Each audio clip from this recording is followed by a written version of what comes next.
আসসালামু আলাইকুম বন্ধুরা, কেমন আছো সবাই? আশা করি সকলেই খুব ভালো আছো। আমিও ভালো আছি। সপ্তম শ্রেণীর বাংলা প্রথম পত্রের বা বাংলা বইয়ের প্রথম অধ্যায় তোমাদের জন্য শেষ হয়েছে। আজকে নিয়ে এসেছি তোমাদের জন্য দ্বিতীয় অধ্যায়। দ্বিতীয় অধ্যায় কি আছে বন্ধুরা? দ্বিতীয় অধ্যায় হচ্ছে প্রথম পরিচ্ছেদ। এটাতে আছে প্রমিত ভাষায় কথা বলি।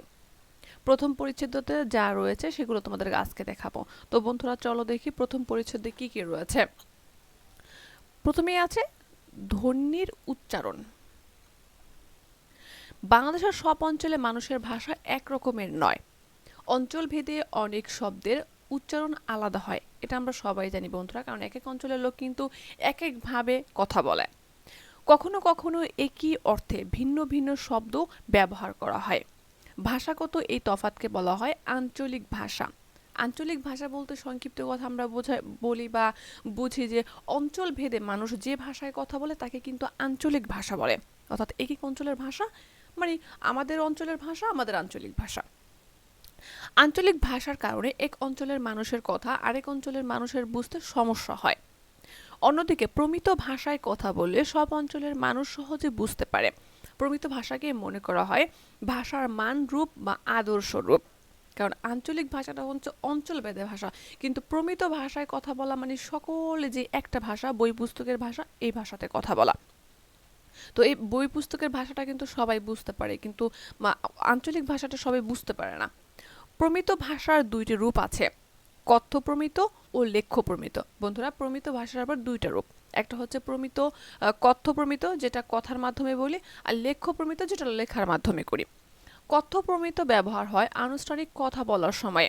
অন্যদিকে লেখ্য প্রমিত ব্যবহার করা হয় লিখিত যোগাযোগের কাজে। তো বন্ধুরা, ধ্বনির উচ্চারণে তোমরা কি বুঝলে? ধ্বনির উচ্চারণে প্রথম আছে আঞ্চলিক ভাষা, কারণ মানুষ তার মনের ভাব প্রকাশ করে ধ্বনির মাধ্যমে। তাই ধ্বনিটা ধ্বনি থেকে আসলো ভাষা। ঠিক আছে, ভাষা আবার কি এখানে বলা হয়েছে আঞ্চলিক ভাষা। অঞ্চলভেদে যে সকল ভাষাগুলো বা এক এক অঞ্চলের মানুষ যে সকল ভাষায় কথা বলে তাই কিন্তু আঞ্চলিক ভাষা বলে। এই আঞ্চলিক ভাষা। আর প্রমিত ভাষা হচ্ছে বই পুস্তকের ভাষা, যেটা দ্বারা সবাই আমরা মনের ভাব প্রকাশ করি এবং সবাই বুঝতে পারে, কিন্তু আঞ্চলিক ভাষাটা কিন্তু সবাই বুঝতে পারে না। আর প্রমিত ভাষার আবার দুইটা রূপ আছে, একটা হচ্ছে প্রমিত কথ্য প্রমিত, লেখ্য প্রমিত। কথ্য প্রমিত হচ্ছে আনুষ্ঠানিক কথা বলার জন্য ভাষা, আর লেখ্য প্রমিত হচ্ছে লিখার মাধ্যমে বা লিখা বা কাজের মাধ্যমে আমরা লেখার মাধ্যমে যে সকল আমরা মনোভাব প্রকাশ করি বা যোগাযোগ করি, এটা হচ্ছে লেখ্য প্রমিত। বন্ধুরা, এবার আছে প্রমিত ভাষার প্রয়োগ। যে প্রমিত ভাষাটা আমরা কোথায় কোথায় ব্যবহার করি বা কোথায় কোথায় প্রয়োগ করি সেটা এখানে দেখানো হবে। বিভিন্ন প্রতিষ্ঠান বা অফিস আদালতে প্রমিত ভাষা ব্যবহার করতে হয়। বন্ধুরা, এটা কিন্তু বিভিন্ন প্রতিষ্ঠান এবং অফিস আদালতে প্রমিত ভাষা ব্যবহার করতে হয়। এছাড়া অনুষ্ঠান সঞ্চালন, সংবাদ পাঠ, হারানো বিজ্ঞপ্তি প্রচার, যে কোনো ধরনের ঘোষণা ও খেলার মাঠের ধারা বিবরণী, শ্রেণীকক্ষে পাঠদান, কোনো বিষয়ে বক্তৃতা বা আলোচনা ইত্যাদি আনুষ্ঠানিক ক্ষেত্রে প্রমিত ভাষায় কথা বলা হয়ে থাকে। বন্ধুরা, এখান থেকে একটা প্রশ্ন আছে যে প্রমিত ভাষা কোন কোন ক্ষেত্রে ব্যবহার করা হয়। উপরের যে কোনো একটি আনুষ্ঠানিক ও পরিস্থিতির এককভাবে বা দলে শ্রেণীকক্ষে উপস্থাপন করা হয়ে গেলে কোন কোন শব্দ প্রমিত হয়নি সেই ব্যাপারে সহপাঠীদের মতামত নাও এবং নিচের ছক পূরণ করো। বন্ধুরা, এখানে একটি শব্দ দেওয়া হয়েছে যে যে শব্দটি তোমাদের একটি মানে আমরা প্রমিত শব্দ বা প্রমিত ভাষাটা যেখানে ব্যবহার করি, যেমন অনুষ্ঠান সঞ্চালন, সংবাদপত্র পাঠ, হারানো বিজ্ঞপ্তি, যে কোনো ধরনের ঘোষণা, খেলার মাঠের ধারা বিবরণী, শ্রেণীকক্ষে পাঠদান, এই সকল যে সকল ক্ষেত্রে আমরা প্রমিত ভাষাটাকে ব্যবহার করি সে তার একটি তালিকা তৈরি করব এবং ছকের মাধ্যমে সেগুলো আমরা দেখাবো। তালিকাতে মানে কি কি ভুল হয়েছে বা কি কি যে শব্দ প্রমিত হয়েছে আর কিছু শব্দ প্রমিত হয়নি, এগুলো আমাদেরকে দেখাতে হবে। তো যে শব্দটি প্রমিত হয়নি এটা এক পাশে লিখতে হবে, আর যে শব্দটি প্রমিত হয়েছে ওইটা আবার এক পাশে লিখতে হবে। যে শব্দ প্রমিত হয়নি, পাটকাঠি। পাটকাঠি, এটা শব্দটা প্রমিত হয়নি, শব্দটির প্রমিত রূপ হবে পাটকাঠি। গইয়া, গইয়া না, এটা হবে কি প্রমিত রূপ হচ্ছে পেয়ারা। গইয়া হচ্ছে, এটা হচ্ছে আঞ্চলিক ভাষা। বন্ধুরা, এবার আছে শব্দ খুঁজে। অনেক শব্দ তোমার চারপাশের মানুষ ভিন্নভাবে উচ্চারণ করে কিংবা প্রমিত শব্দের বদলে আলাদা শব্দ ব্যবহার করে।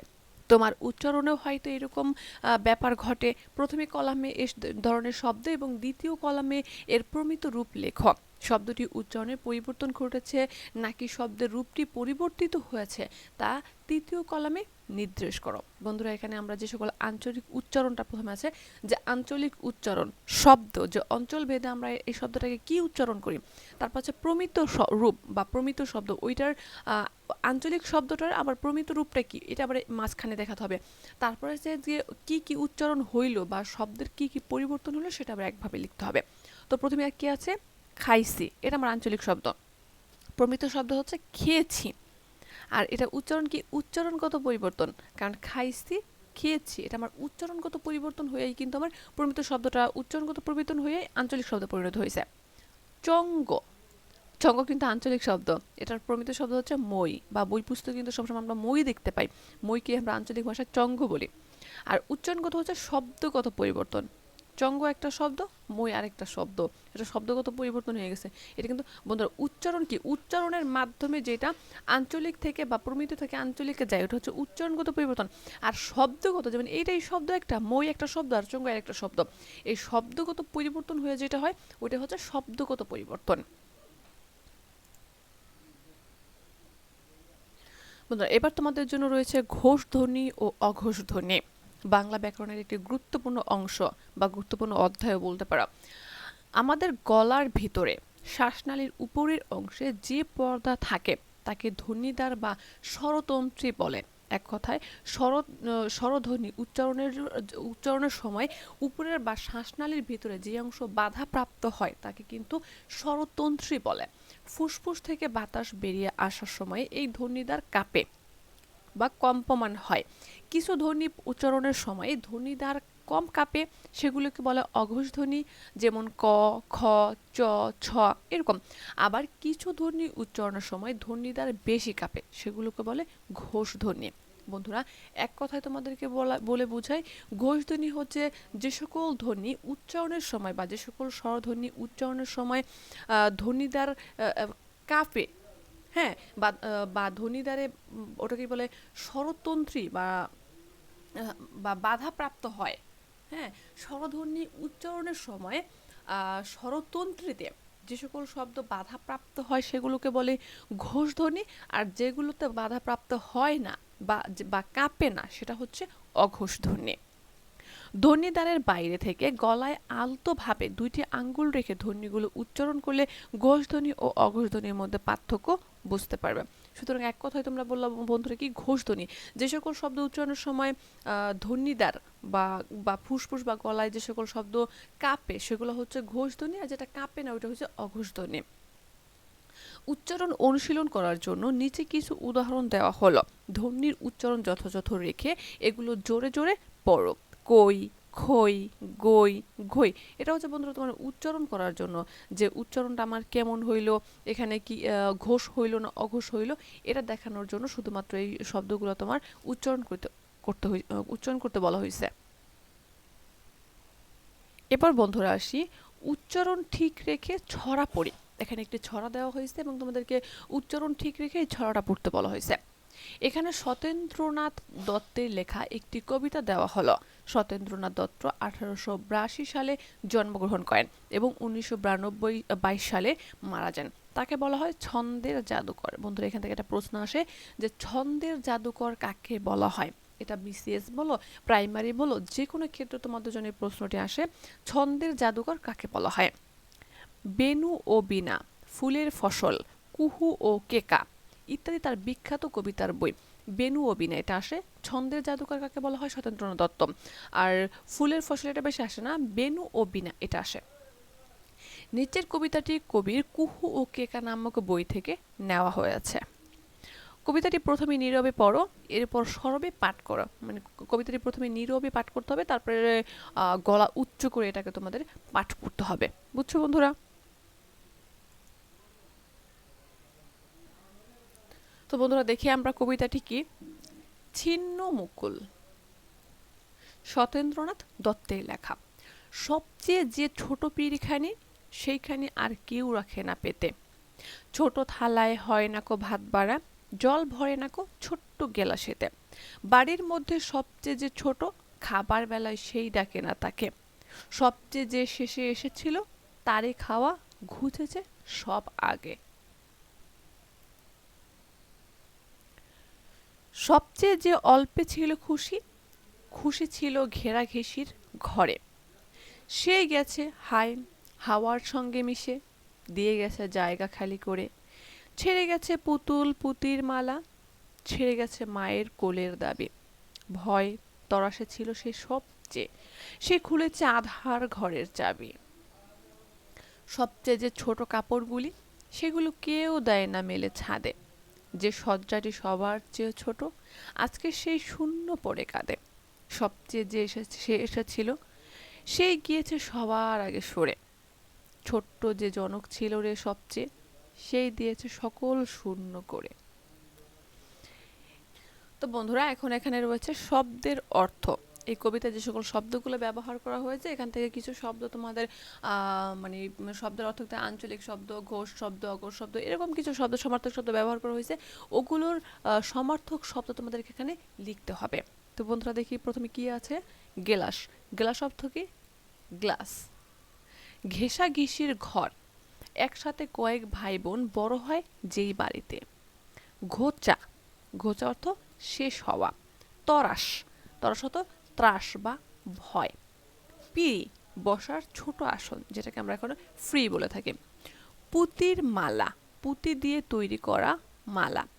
পেতে রাখা, বসার জন্য মেঝেতে রাখা। অঞ্চলভেদে এক এক শব্দ আমরা ব্যবহার করি। ভাত বাড়া, খাওয়ার জন্য ভাত থালায় রাখা। শয্যা অর্থ শোয়ার বিছানা।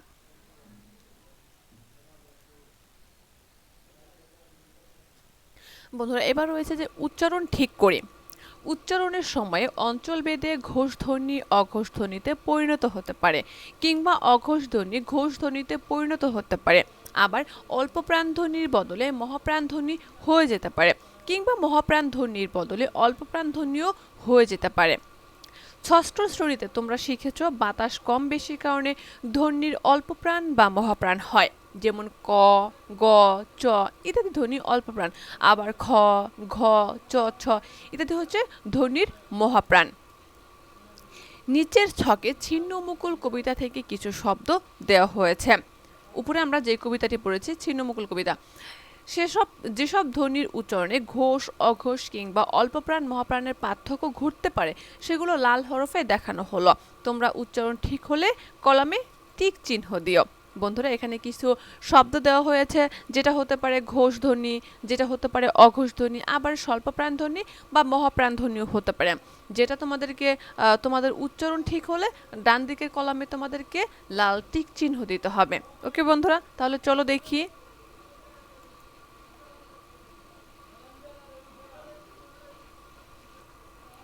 প্রথমে আছে শব্দ, শব্দটা প্রথমে দেওয়া আছে। হ্যাঁ, তারপর অঞ্চল ভেদে বর্ণটির উচ্চারণ যা হতে পারে, মানে এই শব্দটা উচ্চারণ ভেদে আমার যে সকল পরিবর্তন হতে পারে। বর্ণটির প্রমিত উচ্চারণ যা হবে, এটা হচ্ছে বই পুস্তকে বর্ণটি যা হবে। এখানে কোন ধরনের পরিবর্তন হয়েছে তা আমার লিখতে হবে। আচ্ছা, উচ্চারণ ঠিক হলে টিক চিহ্ন দাও। এখানে আছে কি, প্রথমে আছে সবচেয়ে। হ্যাঁ, এটা হচ্ছে প্রমিত। আর অঞ্চলভেদে এই ব, এই প্রথমে লাল চিহ্নটা ব, ব হবে কি অঞ্চলভেদে এটা প হয়ে যায়, কিন্তু এটার উচ্চারণ হবে কি ব। এটা কি হয়েছে, ঘোষ ধ্বনি অঘোষ ধ্বনি হয়েছে। এই বটা কিন্তু ঘোষের কারণে হয়েছে, তাই কি বলছে, ঘোষ ধ্বনি অঘোষ ধ্বনি হয়েছে।